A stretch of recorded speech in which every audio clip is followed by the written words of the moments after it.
Welcome to the Veil of Truth, your gateway to uncovering hidden insights and illuminating mysteries. I'm thrilled you've joined our global community. Whether you're watching from a bustling city skyline or a quiet countryside, we're glad you're here.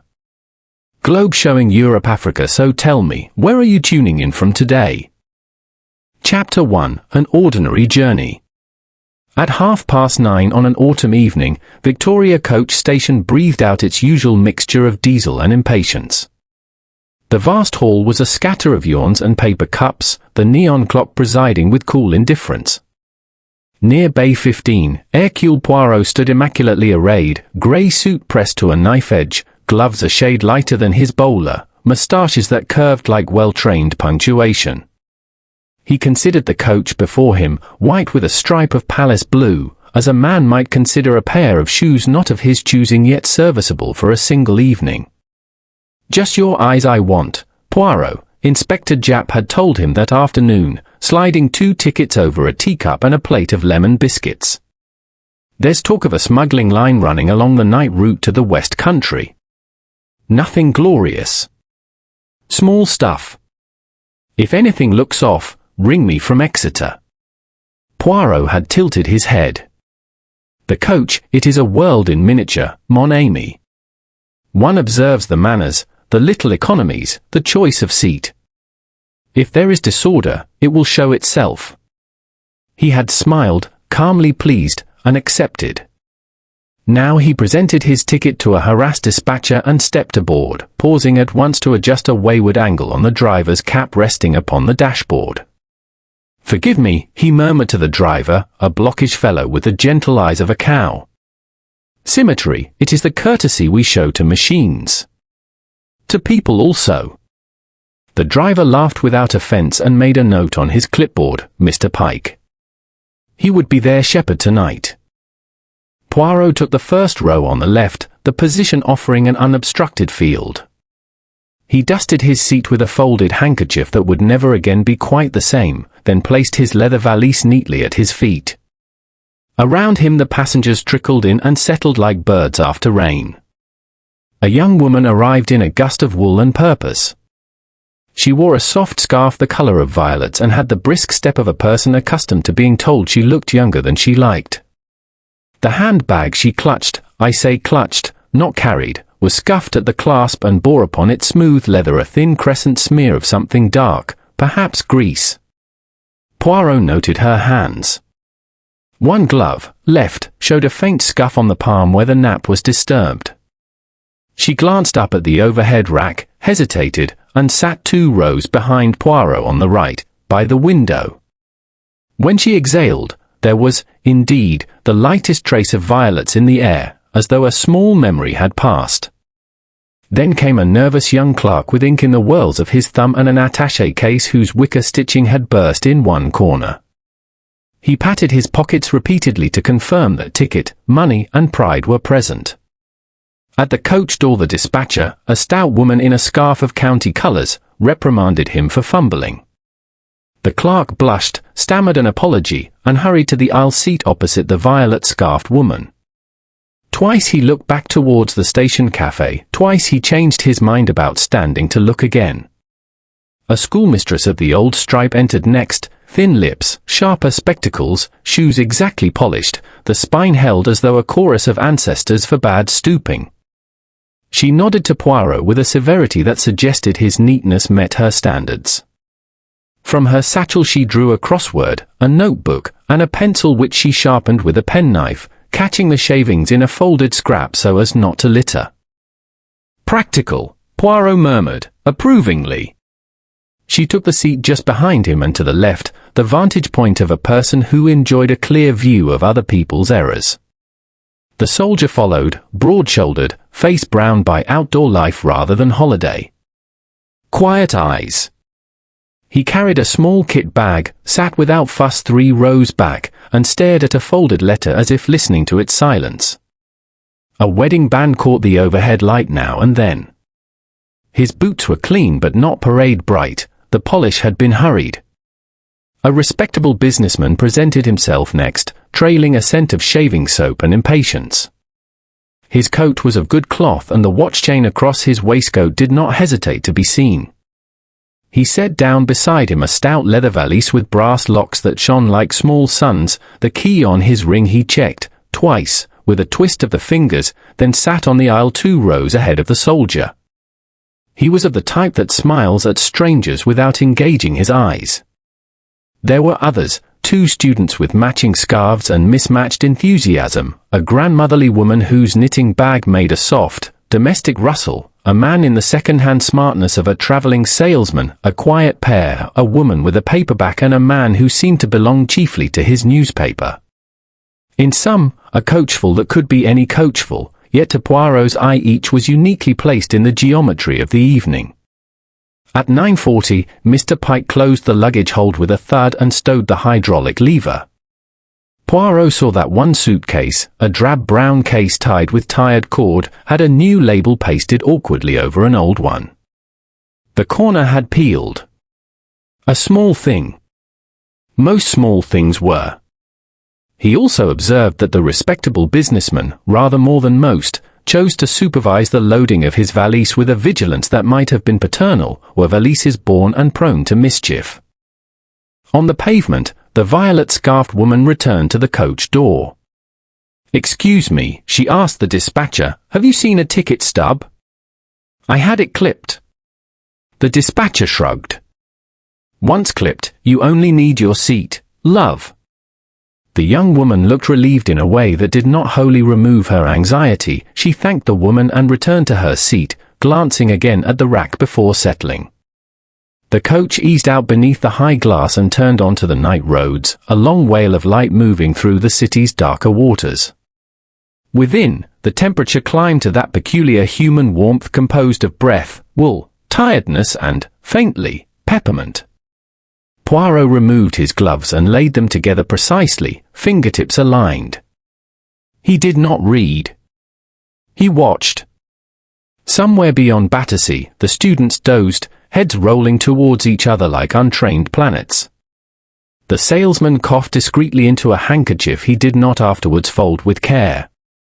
The schoolmistress tutted once at the spill of biscuit crumbs from a packet the clerk tried to open without noise. The soldier, eyes on the window now, blinked not at the passing lights but at their regularity. His mind was elsewhere, yet the shoulders were not slack. Poirot considered him one of the men who listen more than they speak and do both with honesty. He made a small inventory, silent and exact. The young woman with the violet scarf, anxious about the ticket, hand to the overhead rack, gloves with a scuff, handbag with a grease smear, perfume present but not overconfident. The clerk, fidgeting, paper dust on cuffs, ticket anxieties, glances towards the rear as though pursued by thought rather than person. The schoolmistress, order as creed, penknife, exactness, faint disdain for biscuits that crumble. The soldier, contained, letter, band of gold. The businessman, valise, key checked twice, public briskness, private calculation. And Mr. Pike, careful man, a driver who enjoyed his night roads and the silence that met them. At Clapham the grandmotherly woman rummaged in her knitting bag and produced a small bottle of liniment. The smell rose briefly then retreated. Poirot detected something else, a thin metallic tang that did not belong to the cosy parade, a scent easily lost beneath peppermint and wool, and yet visible to a nose that had once catalogued the difference between floor wax and furniture polish in a country house corridor. It vanished. He did not pursue it. Later, perhaps. The coach swept through the suburbs to where London dissolves into the specimen trees of the road and the polite darkness of fields beyond.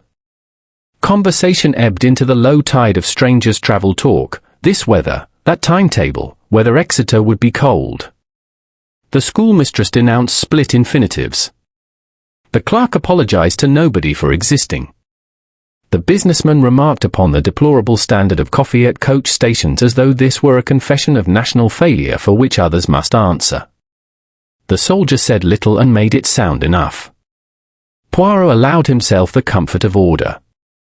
He aligned his knees, his hat, the crease of his trousers, and the moral ledger of the coach. Life seldom presented itself so tidily, yet one could make, at least, the attempt. The pleasure of observation, he often thought, lay not merely in discovering what people hid, but in seeing what they showed despite themselves. The seat taken, the bag kept close, the smile practiced one way for strangers and another for those from whom one wants a favor, all were declarations, as bold as newspapers if one knew how to read. At a service stop near a row of darkened shops, only the chippy still lit, its fires murmuring like tame volcanoes, half the passengers disembarked to smoke, stretch and regret their decisions regarding coffee.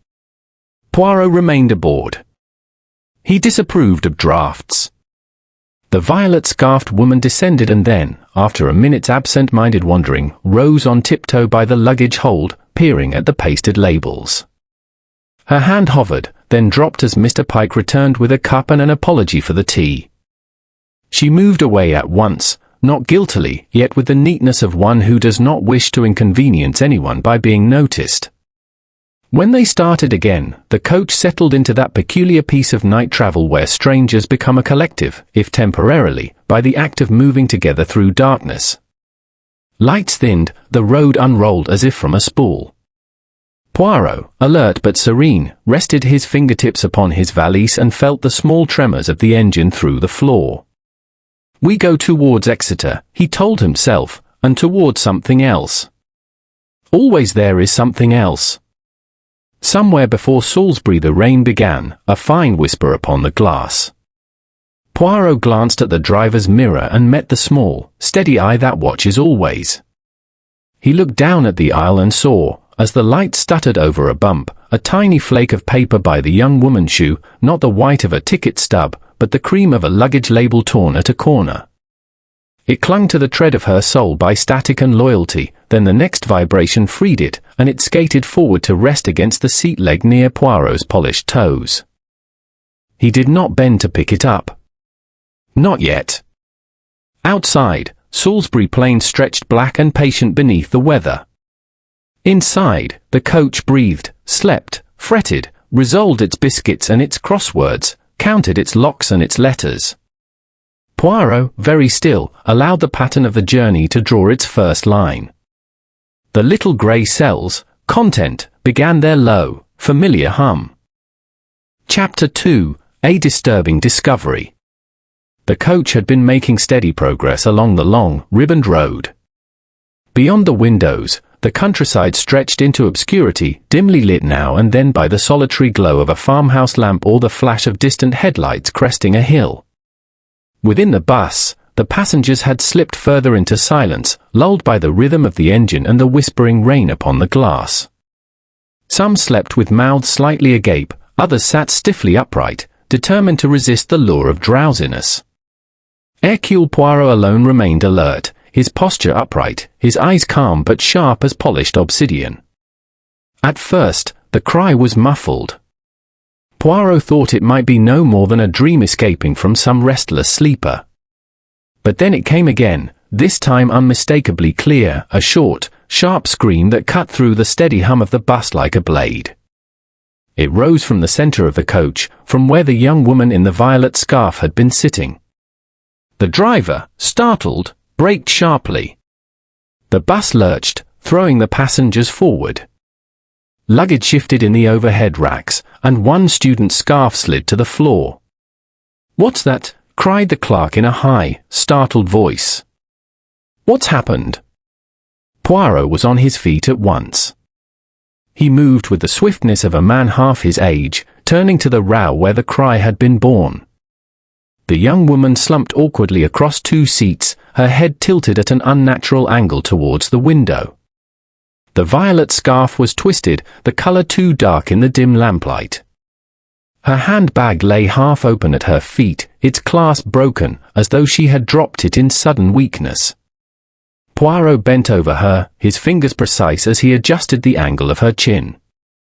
"Mademoiselle," he said softly. There was no reply.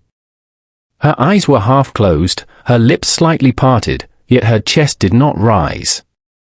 Poirot's hand moved to her wrist. It was cold. "Driver, stop at once." Poirot commanded. The bus rolled to a halt on the lonely country road, engine idling heavily. A hush fell inside. The grandmotherly woman clutched her knitting bag to her chest. The soldier rose, his face tense, while the schoolmistress craned forward, spectacles glinting. "Is she faint?" the businessman demanded, though his tone betrayed a note of nervous calculation. "There is no faint here," Poirot said gravely. "This lady, she is dead." The declaration landed like a stone in a pond. Gasps rippled across the bus. The clerk stammered, "Dead? Impossible. She was speaking not 20 minutes ago." "Non, mon ami. Death, it is sometimes as sudden as the extinguishing of a candle in the draught," Poirot replied, his voice low but steady. The soldier knelt beside Poirot, his military training evident in his calmness. "I served as a medic," he murmured. "Allow me." His fingers searched the throat for a pulse, then the chest for any stir of breath. At last he shook his head. "You are correct, sir. She is gone." The grandmotherly woman began to weep softly. The students whispered in disbelief. The schoolmistress, her expression severe, said, "Surely there is some mistake.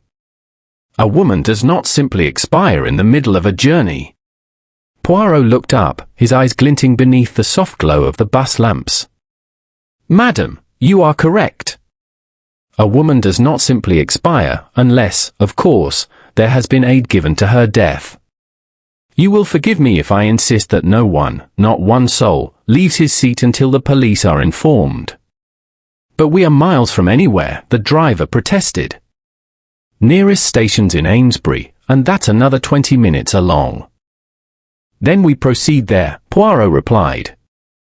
"But the passengers, they must remain calm and remain where they are.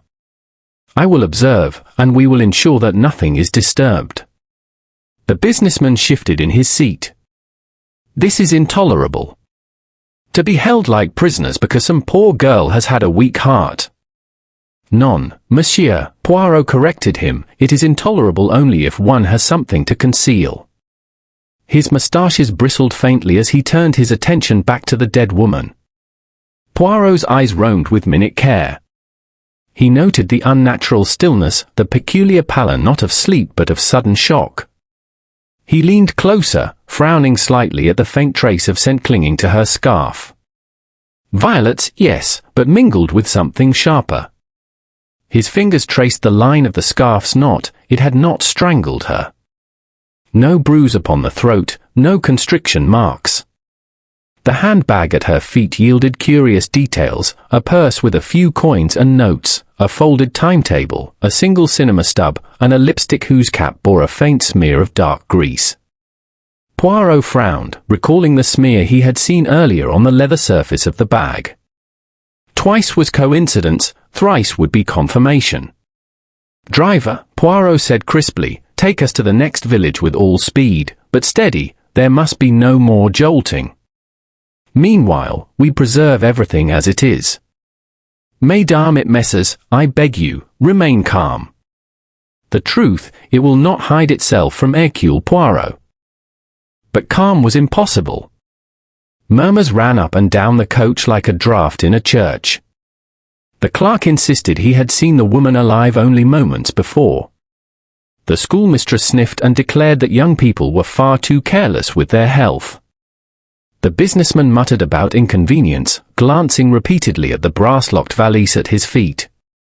The soldier kept his watchful silence, though his jaw tightened each time another passenger spoke. Poirot observed all of it, his little grey cells working furiously. Each word, each movement, each nervous glance was a piece of the puzzle. Yet he said nothing more, save to request that the body be left untouched. Outside, the rain deepened, lashing against the coach as it pushed onward through the blackness. Inside, the passengers sat rigid, trapped in the strange intimacy of a rolling chamber that now held death among them. The steady beat of the engine seemed louder, as though it marked time not in miles but in heartbeats lost. Poirot folded his gloves carefully and placed them upon his lap. His gaze did not leave the still form of the young woman.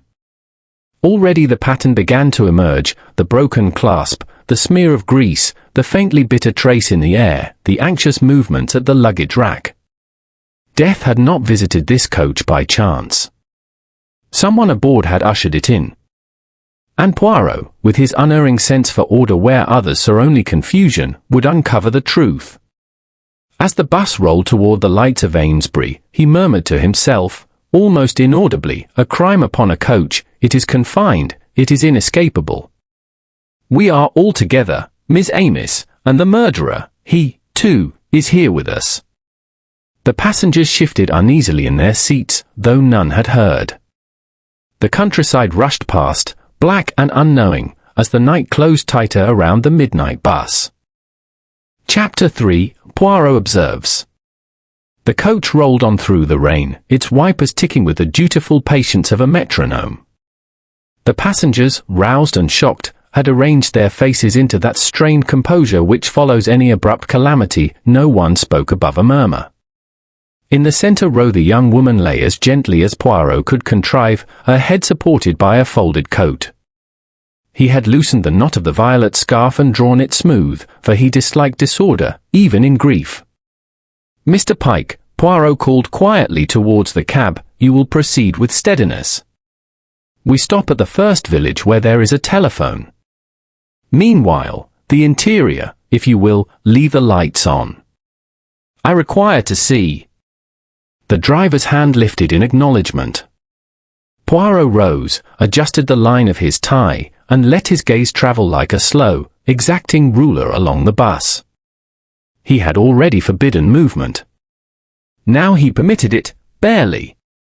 Mesdames et messieurs, he said, turning, for my peace of mind, each of you will remain seated, and answer a very small number of questions. I beg you, do not be afraid. I am interested only in the order of things. He began with the nearest, the schoolmistress behind him, who had folded her crossword with the solemnity of a prayer. Madam, your name, if you please. Miss Lydia Prynn, she replied crisply. Of the St. Anselm's Girls' School, Paddington. I am travelling to Honiton to visit my sister. You slept. I do not sleep in public conveyances, she said, as if sleep were an indulgence practiced by the weak. I was working my crossword. The clue at 9 across is ill-set. Ah, Poirot murmured. Ill-set clues are the origin of many tragedies. His eyes dropped to her penknife, the shaving still folded like a tidy leaf. You heard the cry? At once. It was most distressing. The poor girl. She seemed to me rather agitated when we took on refreshments. I observed her hovering near the luggage hold. Poirot inclined his head. Merci, mademoiselle. You observe a great deal. You wear lavender? He sniffed lightly. Yes. Not violets. Lavender water, she said, startled. Much more sensible. Poirot moved on. Opposite Miss Prynn, the clerk sat with his attaché case clutched to his knees as if modesty required it. Ink stained the bed of his thumb, a smear of biscuit lay forgotten on his lapel. Your name, monsieur? Leonard Sims, he stammered. I'm a junior accounts clerk in the city. Travelling to see my mother in Exeter. You were restless, Poirot said. Your pockets, you pat them, ticket, money, nerves. And you looked, twice, towards the station cafe. Why? Sims blinked. I thought I'd left my umbrella, he said, with a blush so genuine it almost cancelled suspicion.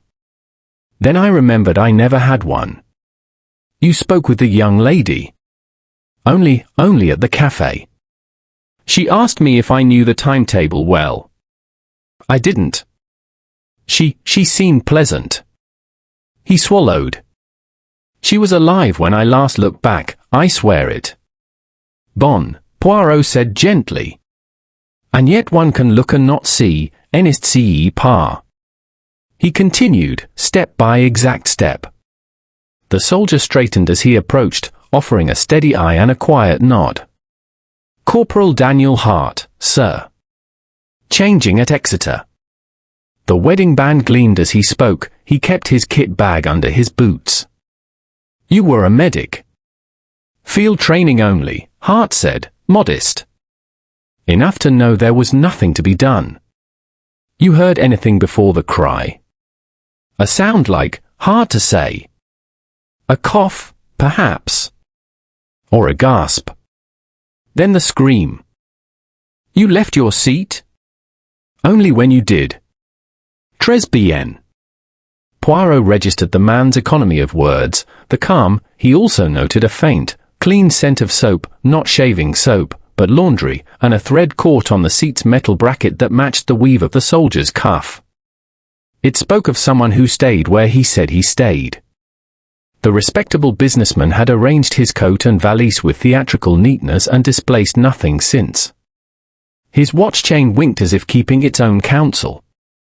Oswald Kettering, he said smoothly. Textiles. I cannot think this scene is necessary. The police will sort it out when we reach civilization. Alas, Monsieur Kettering, civilization is fragile. Order, we must cultivate it. Poirot's eye settled upon the brass locks of the valise. You are very careful of your bag.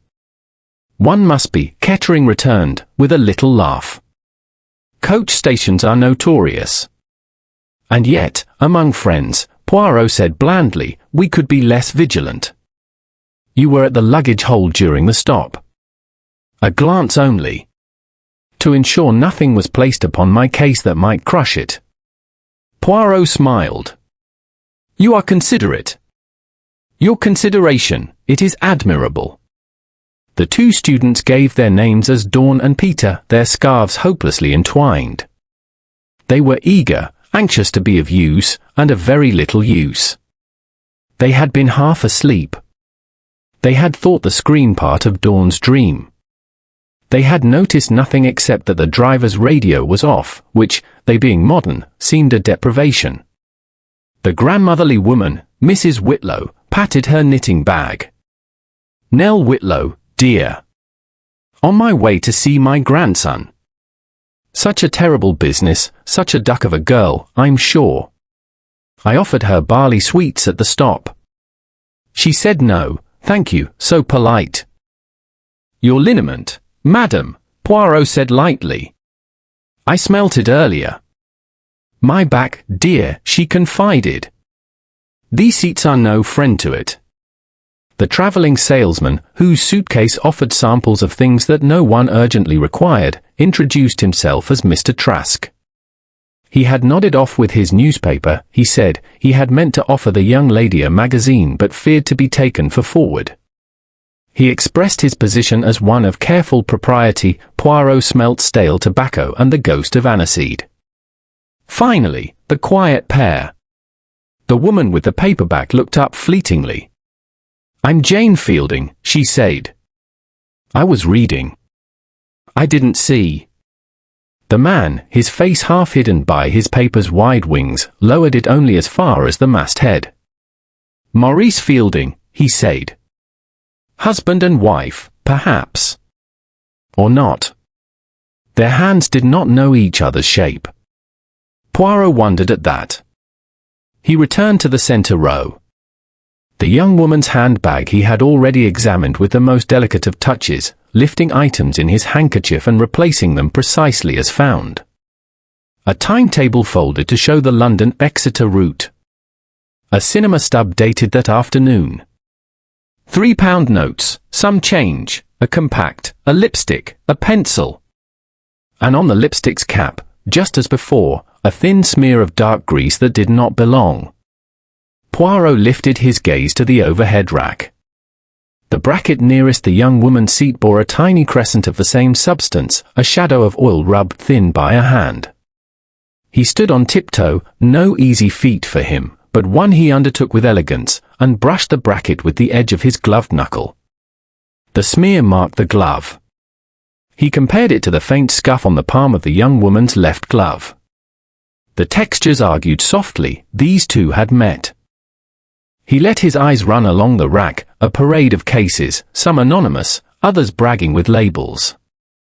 The drab brown suitcase tied with cord had a new paper pasted over an old label, the corner lifted, as if confidentiality grew weary. Another case showed fresh mud spattered across a side that, had the day remained fine, should have stayed clean. Poirot filed both observations in their drawer. At his toe, a tiny scrap of cream paper still lingered, caught earlier in the tread of the dead woman's shoe, now freed by the bus's gentle tremors. He bent at last and picked it up with tweezed fingers. It was the torn end of a luggage label, the part with the gummed edge, and on it a pencil stroke that might once have been part of a letter. A curve, perhaps the tail of an R, or merely a flourish without meaning. Poirot placed it inside his notebook, between two clean leaves. He straightened. The air in the coach held its medley of human life, wool, damp coats, peppermint, the emphatic honesty of liniment, and under it, fainter now, something metallic and sour that did not belong to any person. He did not yet give it a name. A name, bestowed too soon, could mislead. The bus slowed. Ahead, through the rain, a splash of sodium light announced a village, a petrol pump, a police sign, a public house with steamed windows. Mr. Pike eased the coach to the curb outside the inn, the hare and flagon, and set the handbrake with a sigh of compressed air. "I'll fetch the police, sir," he said, already on his feet. "If you please," Poirot agreed. "And ask at the inn for a parlour we may use. Warmth and chairs will quiet the nerves. But first, one moment." He turned to the passengers. "None of you will disembark, save to the inn when I say so, and in my company. We shall move the poor lady with respect and in the presence of witnesses. Nothing, do you understand me, nothing will be removed or exchanged." The businessman made a noise of protest. "This is absurd." "Are we suspects, then?" "Suspects," Poirot repeated, with a look of mild surprise. "But why speak of suspects, Monsieur Kettering, when I have named none? We are fellow travellers caught in an unhappy event. The innocent, they cooperate. The guilty," he shrugged, "delicate. They are impatient." Mr. Pike vanished into the rain. In the fragile silence he left, Poirot set about a final small exercise. He walked the aisle slowly, pausing by each seat to look, not at faces now, but at hands. The ink in Sims's thumb. The thread at Hart's cuff. Miss Prynn's pencil mark at the edge of her fingernail. Mrs. Whitlow's knuckles, reddened with arthritic duty. Kettering's nails, buffed, clean, and with a faint line of darker grease settled in the right index cuticle, as if he had very lately touched some old surface and then wiped his finger against a handkerchief rather than wash. The inn door opened, warm light spilled across the wet road, and with it the blurred figure of a constable hurrying under his cape. Poirot drew himself up, moustaches composed, hat set at the perfect angle. The geometry of the evening had begun to show its lines, soon, with a little care, it would show its shape. He looked once more at the young woman, her violet scarf folded smooth, her features now composed into that curious piece the living find difficult to imitate. "Mademoiselle," he said very softly, "we will find your story." Then, to the coach at large, in a voice clear and measured, "Mesdames et messieurs, we shall go to the parlour of the inn. We will rest. We will remember. And he tapped his temple with a small, precise gesture, "I will observe." Chapter 4, The Luggage Mystery. The inn parlour was small, low-ceilinged, and fragrant with the mingled odours of ale, wood smoke, and wet wool. Mr. Pike and the village constable had done their best to make it serviceable, hauling in extra chairs from the taproom until the company of weary travellers sat in a ragged circle about the hearth. The fire sputtered with reluctant cheer, steam rising from sodden coats. At the centre of it all, as though he were conducting an orchestra rather than presiding over an inquest, sat Hercule Poirot. His posture was impeccable, his hat placed neatly upon his knees, his gloves laid together like folded wings. He observed his fellow passengers with a gaze that was at once courteous and unyielding. The young woman's body had been carried, with reverence and in the presence of witnesses, to a small upstairs room. A local doctor had been summoned and was even now engaged in his melancholy duty. But Poirot's attention had turned to what the dead left behind, not only in words and gestures but in the ordinary burdens of travel. "Mesdames et messieurs," Poirot began, his voice precise, "we wait for the authorities from Salisbury. In the meantime, there is one matter we may consider. A journey, it is always accompanied by the luggage, n'est-ce pas? The bag, the case, the parcel, each is the extension of the self. In the luggage, there is truth. Permit me, then, to see what each of us has entrusted to the hold of the bus." The constable, a thick-set man unused to argument, nodded his assent. "Best be sure nothing goes missing. I'll fetch them in." With the aid of Mr. Pike, he carried in the assorted cases and parcels, setting them in a neat row along the wall. The passengers watched with unease, as though their belongings had been lined up for judgment. Poirot rose and approached the collection with a connoisseur's eye. "Observe, please," he said, almost tenderly, "how each suitcase speaks of its owner. This one, cheap leather, the handle taped. A clerk's economy. This one, kit bag, military issue. The soldier is content with the bare necessity. And here, a fine valise, brass locks polished, leather stout. That, it tells of Monsieur Kettering's prosperity and pride." Kettering shifted in his chair. "With respect, Monsieur Poirot, I can hardly see the purpose of this parade. Surely we wait for the proper investigators." "Proper?" Poirot lifted his brows. "But order, it will not wait. Disorder grows in the dark, like the mildew. No, monsieur, we must examine at once." He moved to the drab-brown suitcase tied with tired cord. "And this one, it is curious. The paper label, see, it is new, pasted in haste upon an older one. Yet the corner peels back, and beneath it one glimpses, what? A station mark, but blurred. A label, it is the passport of a bag. When it is altered, one must ask, pourquoi? The clerk, Sims, swallowed. That's mine." His ears reddened. I'd run short of labels, so I reused one. A silly mistake." Poirot considered him with a small smile. "A mistake, perhaps. Or perhaps an improvisation. We shall see." Next he lifted another case, its side marked with dried splashes of mud. "Observe again. This mud, it is fresh, yet the day has been fine until this hour. Where, then, did the mud come from?" Mrs. Whitlow raised her hand timidly. "That one's mine, dear. I set it down outside while waiting for the bus. There was a puddle, you see. Silly of me." She shook her head at her own foolishness, but her manner was so artless that no one doubted her. Poirot inclined his head graciously. One by one, the bags yielded their minor confessions. A case of samples from Mr. Trask, the salesman, shiny trinkets and dubious kitchen contraptions. A satchel of books from Miss Prynn, exercise papers marked in red ink with the sharpness of judgment. A neat kit bag from Corporal Hart, containing only essentials, a razor, a spare shirt, a folded letter tucked discreetly into the side pocket. The Fieldings shared suitcase, half filled with practical clothing, half with novels and a small bottle of sleeping draught. But it was Kettering's valise that drew Poirot's particular attention. The brass locks gleamed too proudly, as though they longed to be admired for their impregnability.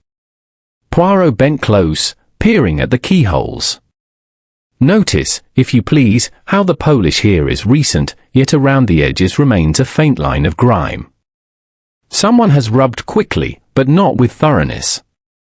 and see, upon the side, the faintest smear of grease. Ah, I know that grease. I have seen it upon the handbag of the dead lady. Kettering's expression hardened. Are you suggesting, sir, that my case has anything to do with this dreadful affair? I suggest nothing, Poirot replied mildly. I observe. But I observe also that you touched the luggage hold more than once. Why so much care, monsieur? I deal in textiles, Kettering said stiffly. Samples of great value. One must be cautious. Poirot straightened. Indeed. Yet caution is a curious thing. It may be the friend of the innocent, or the mask of the guilty. The fire popped, the passengers shifted uneasily. Poirot allowed the silence to ripen before he continued. Now consider, Miss Amos, what we know. The young woman, she was seen at the stop, hovering near the luggage hold. Her shoe bore a fragment of a torn label. In her bag, a smear of grease matching that upon the rack.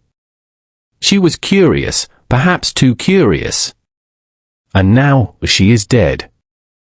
A murmur ran through the room. Sims blurted, but why kill her? What possible reason? Poirot spread his hands delicately. That, my friend, is the great question. Did she see something she should not? Did she recognize a suitcase that was not what it seemed? Or did she perhaps seek to exchange one case for another? Miss Prynn sniffed. Idle speculation will not bring her back. None, Poirot agreed, but speculation, it is the seed of truth. At that moment the doctor descended, his black bag clasped tightly. His expression was grave. Gentlemen, ladies. The young woman died of poisoning. A swift-acting substance, not natural illness. The revelation struck like thunder. Poison! The grandmotherly Mrs. Whitlow gasped, clutching her knitting. Sims covered his face with his hands. The soldier sat very still, but his eyes darkened. Poirot alone seemed unsurprised. He inclined his head. So, Miss Amos, we advance. The scream was not from pain, but from the realization of betrayal. Poison, it is a weapon that requires forethought, subtlety, and opportunity. And upon this coach, someone has combined them. The constable cleared his throat. Best we wait for the inspectors from Salisbury. Till then, no one leaves. Poirot clasped his hands. Indeed. But while we wait, we shall order our minds. Already, certain details, they suggest themselves. The altered label. The grease. The polished lock. Each small, each perhaps innocent.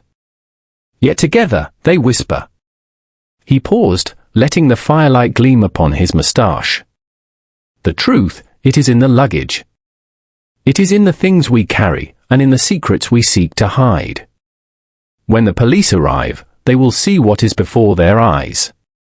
But he tapped his temple, smiling faintly, I will see what is hidden. The passengers shifted uneasily, as though his gaze had stripped away their protective layers. Outside, the rain had ceased, and the wind pressed against the windows of the inn. Inside, a deeper storm was gathering, one that no weather could disperse, suspicion. Poirot returned to his seat, folding his gloves with precision. We shall wait, Miss Amos. And we shall remember that the murderer, he sits among us even now. Chapter 5, Red Herrings. The parlour of the Hare and Flagon had grown hushed, as though even the fire dared not crackle too loudly in the company of death. Each passenger sat stiff in their chair, caught between fatigue and unease, their eyes turning often towards Hercule Poirot. He, for his part, appeared perfectly at ease, smoothing his moustaches and studying his companions as one might examine the arrangement of pieces upon a chessboard. He spoke suddenly, and the silence jumped. Miss Amos, it is the habit of murder to wear a disguise. The guilty, they do not show themselves naked, they clothe themselves in circumstance, in coincidence, in confusion. It is the duty of Poirot to strip away such garments. Miss Prynn sniffed. It is also the duty of the police, surely. Why they have not yet arrived, I cannot say. Patience, mademoiselle, Poirot replied, unoffended. The little grey cells, they do not wait for the inspector's carriage. They work in the meantime. He let his gaze wander first to Leonard Sims, the young clerk. The boy had grown more agitated by the minute, chewing the inside of his lip until the flesh was raw.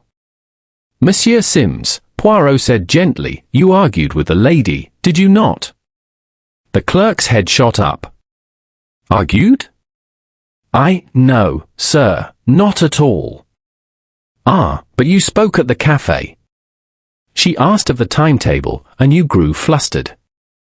You had no umbrella, you mislaid your ticket, your nerves, they were not steady. Is it possible she rebuked you? Colour surged to Sims's cheeks. She did say I looked lost. She laughed, kindly, I thought. But I swear, I'd no reason to quarrel. Why would I harm her? I barely knew her name. Poirot raised a placating hand. Calm yourself, mon ami. I say only that others observed one agitation. Such things, they may be misconstrued. The room shifted uneasily. The students whispered to one another, and Mrs. Whitlow dabbed her eyes with a corner of her knitting. The soldier, Corporal Hart, spoke for the first time in a tone edged with steel. Leave the lad alone, sir. If he'd wanted to harm her, it wouldn't have been poison in a handbag. Look at him, he's shaking like a leaf. Poirot inclined his head. You are loyal, Corporal. Loyalty, it is admirable. And yet even loyalty, it can sometimes be misplaced. His eyes flicked briefly to the soldier's kit bag. The corporal met his look without flinching. Poirot turned to the businessman, Oswald Kettering, whose watch chain glinted irritably in the firelight. And you, monsieur? You were seen speaking to the young lady before boarding. You stood close, OUI. Kettering bristled. I asked her if she required assistance with her case, that was all. She declined. Must a man be accused for a courtesy? A courtesy, Poirot mused, or an interest? You have travelled this route before, monsieur? Many times. My business demands it. Alas, Poirot said softly, you knew the routine, the loading of the luggage, the pauses along the way. A perfect knowledge for one who wished to conceal, or to exchange, something. The businessman flushed. This is outrageous. I've nothing to do with this ghastly business. Perhaps, Poirot said mildly. Yet others may not be so sure. Already I see the eyes of your fellow passengers turn towards you. Indeed, they had. Sims shrank further into his seat, and Miss Prynn pursed her lips. Even Mrs. Whitlow cast Kettering a furtive glance. Suspicion, once planted, spread its roots swiftly. Poirot let the tension grow, then broke it with a shrug. Or perhaps, monsieur, you are merely unlucky that you were near, that you were seen. Such is the burden of chance. We do not yet know. A sigh of relief rippled through the group. The suspicion did not vanish, but it loosened its grip. Poirot leaned back, folding his hands.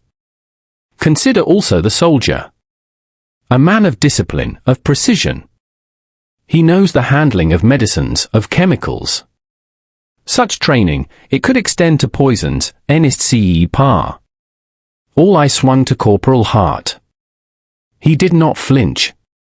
I won't deny I learned about toxins, yes. How to recognize them, how to treat them in the field. But not to use them. I'm no murderer. Poirot watched him steadily. Yet when the cry was heard, you rose quickly. Too quickly, perhaps. As though you expected it. The soldier's eyes narrowed. Or as though I was ready to help. Isn't that the natural instinct of a medic? Perhaps, Poirot murmured again. The atmosphere in the parlor grew heavier, each passenger suddenly aware that they, too, might soon be singled out. Dawn, the young student, clutched her scarf tighter. But Monsieur Poirot, she burst out, you've made it sound as though any of us could have done it. How are we to know who really did? Just so, Poirot said with satisfaction. That is the nature of murder, mademoiselle. It casts suspicion wide. The murderer, he hides behind the noise, behind the confusion, hoping that we tire before we see the truth. But Poirot, he does not tire. He rose and began to pace slowly around the circle. His small shoes made no sound on the flagged floor, yet each step seemed to echo in the ears of the travellers. He paused behind Mrs. Whitlow. And you, madam? So kindly, so grandmotherly. Yet kindness, too, can be a mask. You offered the young woman barley sweets. A simple gesture, or a means of passing her something tainted. Mrs. Whitlow let out a horrified gasp, clutching her knitting bag to her bosom. Mr. Poirot, how dare you? I would never. A sweet, that's all it was. I keep them always for travellers. My grandson adores them. Her voice cracked. I may be old, but I've no malice in me. Poirot placed a gentle hand on her shoulder. I believe you, madam. But I must ask, for the truth hides where we least expect it. The room released a collective breath. Poirot's eyes, however, were bright with calculation. Finally, he returned to his seat. Now you see, Miss Amos. Each of you may be painted with suspicion. Each of you has a circumstance that, when viewed askance, could suggest guilt. These are the red herrings, the distractions. The murderer, he counts on them. He believes we will drown in confusion. The constable cleared his throat uneasily. So what you're saying is, you don't yet know who did it? Poirot smiled.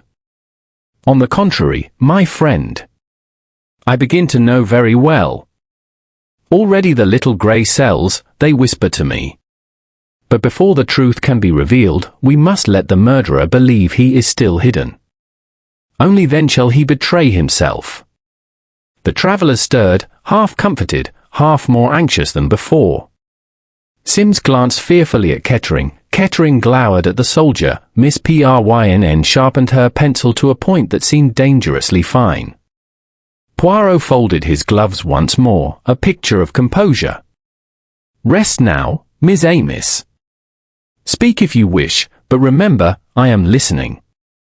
Every sigh, every glance, every careless word, it may be the thread that unravels the whole tapestry.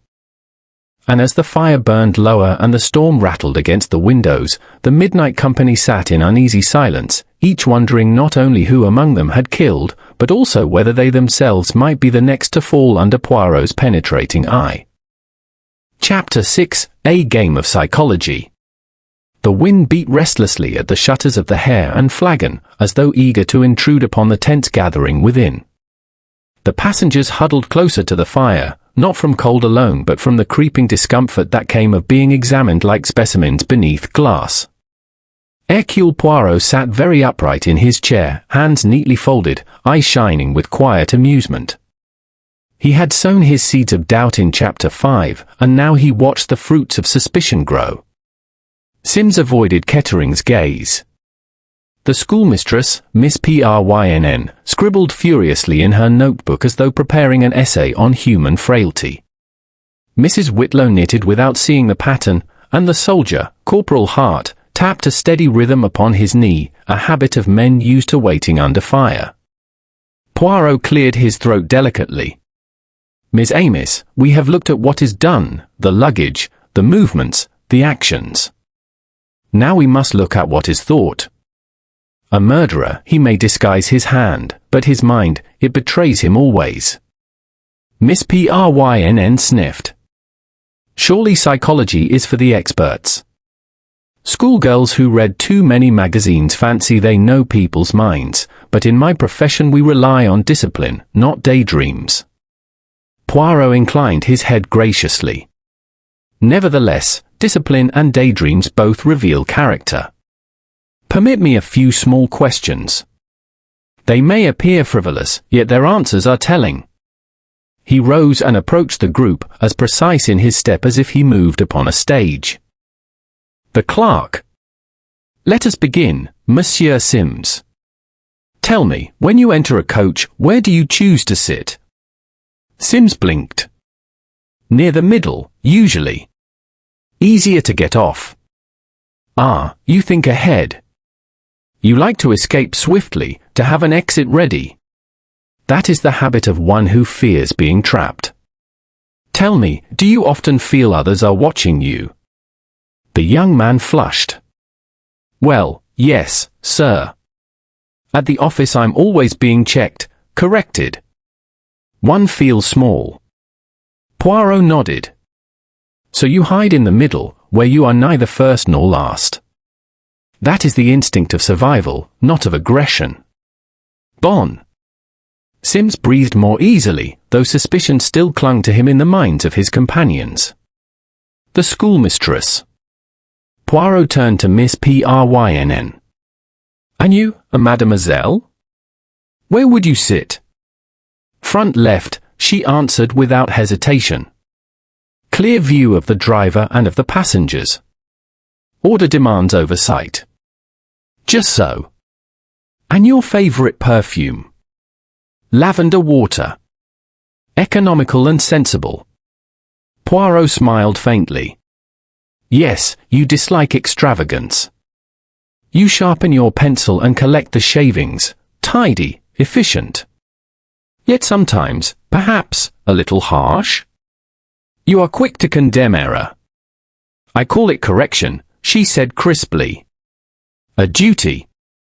Poirot's eyes twinkled. A stern conscience can wound more deeply than poison, mademoiselle. But the wound, it is not fatal. I think you prefer to scold rather than to kill.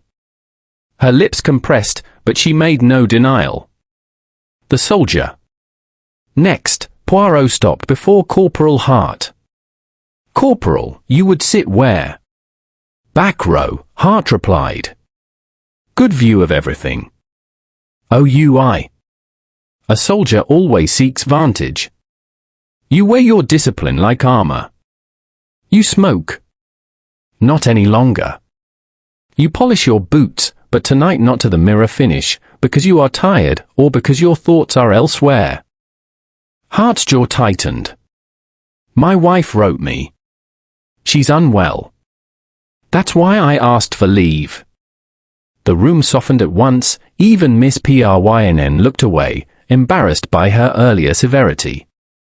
Poirot bowed slightly. Then your mind, it is heavy with care of another. A man so burdened does not trouble himself with the concealment of poisons. Your truth lies in your silence, not in deceit. The businessman. Poirot moved on to Kettering. The man sat with stiff pride, hand resting upon his valise as though guarding treasure. Monsieur Kettering. You sit near the aisle, OUI. Yes. Easier to disembark quickly. But also more exposed, Poirot mused. You like to appear open, yet you guard your valise as a mother guards her child. You polish the locks, you check the key. Such fastidiousness, it suggests a man who fears theft or discovery. Kettering bristled. I travel with samples of great worth. Naturally I protect them. Poirot bent closer, lowering his voice. Yet you did not allow even the porter to handle the case. It was always in your sight. That is not mere caution, it is obsession. Why so, monsieur? The businessman flushed. I told you, value. Perhaps, Poirot said softly. Or perhaps the value is not in the cloth you sell, but in something hidden. Psychology tells us the man who overdefends often has more to hide than he admits. Kettering's glare could have cut glass, but he remained silent. The students. Poirot turned to Dawn and Peter, their scarves still entangled. And you too, so young, so candid. Where do you sit? Together, always, Peter said at once. Side by side, Dawn added. Window seat for me, I like to watch the lights. Poirot smiled. Romance prefers the window, while loyalty holds the aisle. Very pretty. Yet I observed you dozed quickly. Youth is careless of danger. Tell me, did either of you notice the lady with the violet scarf? She seemed sad, Dawn said after a pause. Lonely, perhaps. Loneliness is often seen best by those who are not lonely, Poirot said gently. You have eyes for each other, you see others only dimly. That is natural. It makes you poor witnesses, but also unlikely culprits. The students exchanged a relieved glance. The grandmotherly lady. Mrs. Whitlow looked up timidly from her knitting. Poirot regarded her kindly. And you, madam? Where do you sit? Near the front, she said. Less jolting for my back. Ah, a practical choice. You carry liniment and barley sweets. Always prepared for small ailments, always ready with comfort. Yet, psychology tells us, sometimes those who soothe may also smother. Did you ever feel the young woman reminded you of someone, perhaps your grandson? Mrs. Whitlow's eyes grew moist. She smiled like my daughter when she was young. That's why I offered the sweet. Poirot nodded. Yes. Your sentiment was genuine. Poison requires calculation, not tenderness. The quiet pair. Lastly, Poirot came to the Fieldings, who sat with careful detachment, as if sharing a chair yet not a life. Monsieur et Madame, you sit together. But are you truly together? Jane Fielding flushed. We are cousins, she said quickly. Maurice Fielding lowered his newspaper. Travelling companions only, he added. Ah, Poirot said, so the closeness is convenience, not affection. You read, madam, you read to escape. And you, monsieur, you hide behind your newspaper, not to learn news but to avoid conversation. Psychology tells us, those who hide behind print often conceal more than opinions. The man scowled. You read too much into nothing, sir. Perhaps, Poirot replied serenely. Or perhaps the nothing, it is everything. When he returned to his chair, Poirot addressed them all. Now you see, Miss Amos. Each of you reveals something by the seat you choose, the perfume you wear, the bag you guard, the words you avoid. I do not yet speak of guilt, but of nature. And already, patterns form. The timid seek the middle, the stern seek the front, the wary, the aisle, the soldier, the back. And one among you seeks not comfort, not view, not escape, but concealment. The fire crackled then, startling in the silence. Kettering shifted, his fingers tightening on his valise.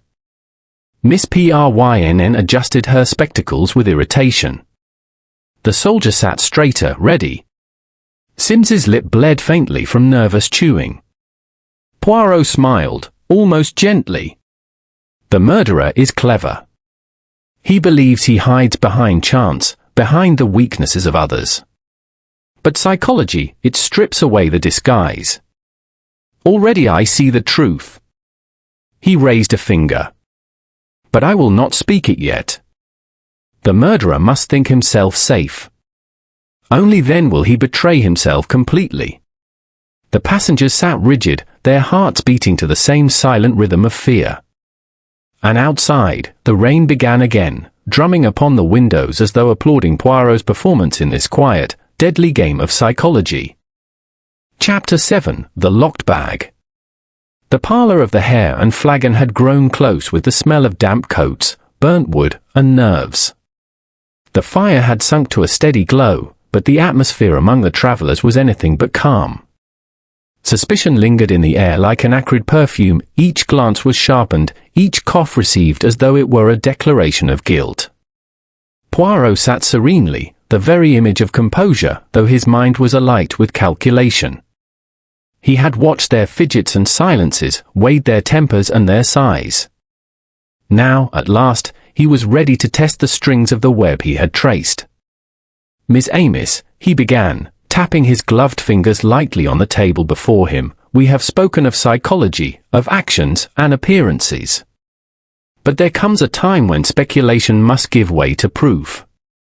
The truth, she waits for us, not in our heads, but in our hands. And the hands, they carry the luggage." He rose and moved to the line of cases stacked against the wall. Each had already been acknowledged and opened in turn, save one. His hand hovered above the stout valise with brass locks, polished to a jealous gleam. He looked up and allowed his moustaches a subtle flourish. "Monsieur Kettering," he said with perfect courtesy, "may we trouble you now? Your valise, it remains closed. Will you open it, if you please?" A silence as sharp as a knife fell upon the room. All eyes turned to Oswald Kettering, who sat rigid in his chair, one hand resting protectively upon his watch chain. His face reddened. "Really, Poirot," he said after a pause, "this has gone far enough. I've told you already, my case contains valuable samples, exclusive textiles. It would be most improper to rifle through them here, in front of strangers, with soot on their fingers and ale on their breath." Poirot inclined his head slightly, a courtier granting an audience. "Monsieur, I understand. But reflect, a lady has died. She was poisoned. Her handbag bore a smear of grease identical to that which adorns the side of your case.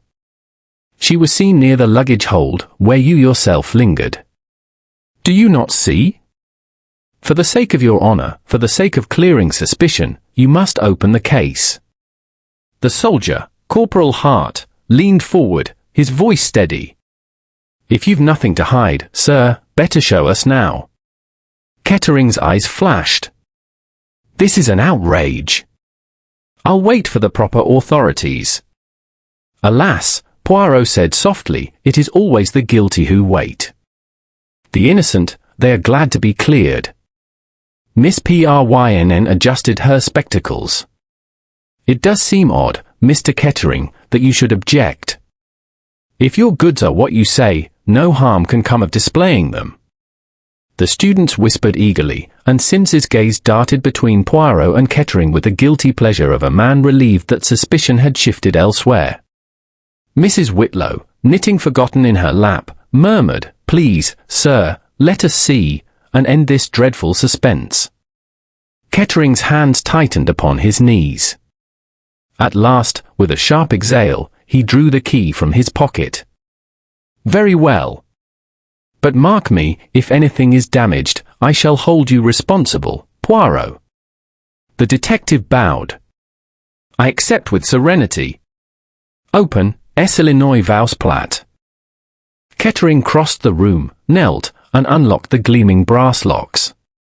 The valise clicked open with a sound that made everyone lean forward. He lifted the lid. Inside lay bolts of fine cloth folded with precision, satins, silks, and wool blends, each wrapped in paper. For a moment it seemed he had been truthful. But Poirot's sharp gaze fell upon a parcel at the bottom, less carefully arranged. The wrapping paper was plain brown, tied with string, yet upon its surface lingered faint smudges of the same dark grease. Poirot's voice was quiet but firm. "Lift it out, monsieur." Kettering hesitated. His throat worked. Then, under the weight of every eye, he obeyed. Poirot stepped forward and, with his handkerchief, untied the string. The brown paper fell away. Within was a wooden box, small, lined with cotton. Nestled inside were jewels, rings, brooches, and loose stones, glinting in the firelight. Alongside them lay a glass vial, stoppered, its contents faintly yellow. Gasps filled the room. Mrs. Whitlow cried out, "Mercy on us!" The students clutched each other. Sims half rose from his chair before sinking back again. Poirot held the vial to the light. "Gentlemen, ladies, behold! Jewels, clearly contraband. And here, poison. Swift, subtle, deadly. The very means by which the poor lady was killed." Kettering's face drained of colour. "This is absurd. That parcel was slipped into my case without my knowledge." "Ah." Poirot's eyes gleamed. "Yet your case, it was never out of your sight. You checked it at every stage. And only your key could open these locks." The constable stepped forward heavily. "Mr. Kettering, you'll come with me. Until the inspectors arrive, I'll hold you in custody." But Kettering whirled upon the group, desperate now. "Can't you see? It's a frame-up. Any one of you could have planted it. You, Sims, you were near the luggage. You, Hart, you the knowledge of medicine. And you, Poirot, you think yourself so clever, but you're wrong. I'm innocent." Poirot raised a hand for silence. "Monsieur, the guilty always shout of innocence. But the truth, she is simple. The jewels were smuggled. The young lady, she discovered the secret. You silenced her with poison and hid the vial with your treasure. But alas, order reveals itself. The grease, the smear, the polishing in haste, it betrayed you." The room was stunned into quiet. Only the hiss of the fire and the patter of rain filled the space. The constable took Kettering firmly by the arm. Poirot sighed, almost regretfully. It is never pleasant to unmask a murderer. Yet justice must be served.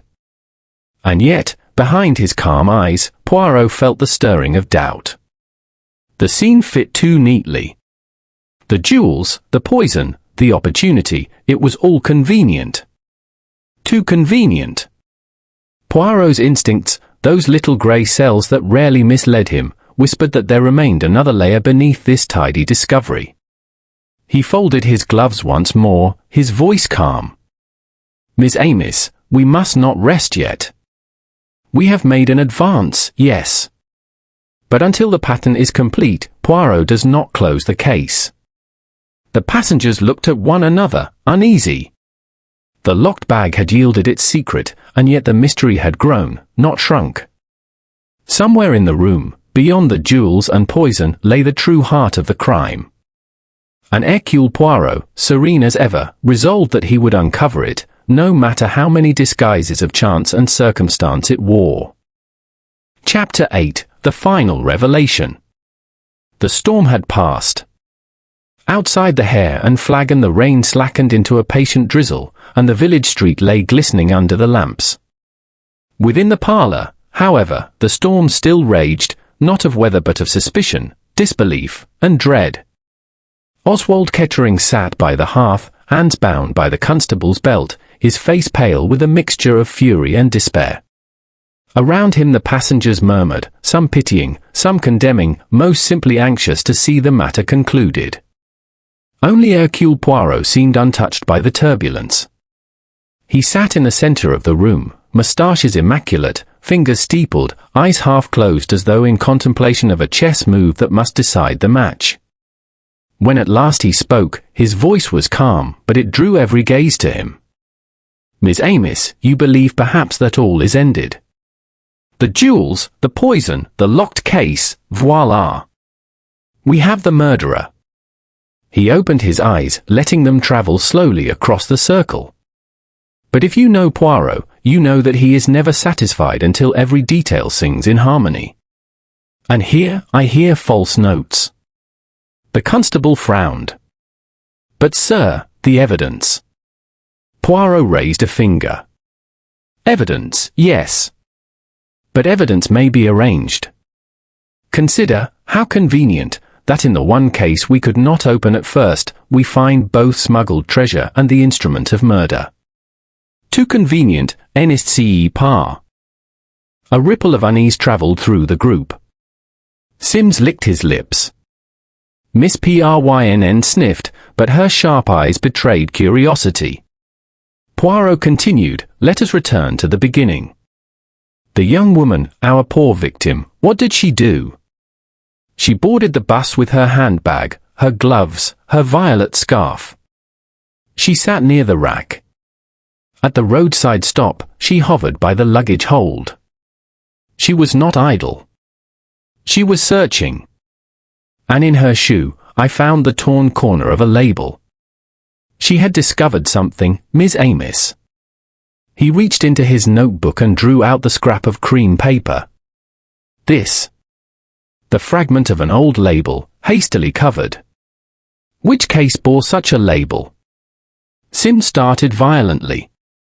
Mine, he blurted, then shrank at the attention. But it meant nothing. I reused an old one, I told you. Poirot smiled kindly.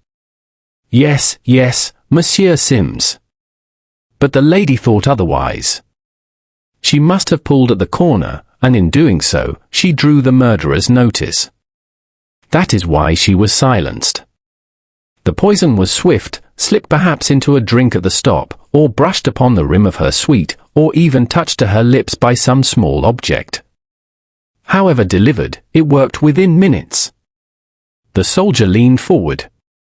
Then you believe Kettering's case was a decoy? Precisely. The jewels in his valise, they are real, but they were planted. To condemn him, to turn all eyes upon him. Poirot's voice sharpened. Ask yourself, who had opportunity to tamper with that case, to slip in the parcel of jewels and the vial? Not Kettering, who guarded it jealously. No, someone who sat close, who moved about freely, who was thought harmless. Mrs. Whitlow gave a little cry. Surely not me, Mr. Poirot. I've never meddled with another's bag in my life. Poirot shook his head gently. No, madam. Not you. But consider another, the quiet pair, the Fieldings. Monsieur Maurice Fielding, you hid behind your newspaper, OUI? A perfect screen. Madam Jane Fielding, you with your paperback. Always your eyes down, never drawing notice. Yet during the stop, I saw you linger by the luggage rack, under pretense of stretching. You had every chance to tamper. The woman's face drained of colour. Maurice Fielding half rose. That's a lie. Oui.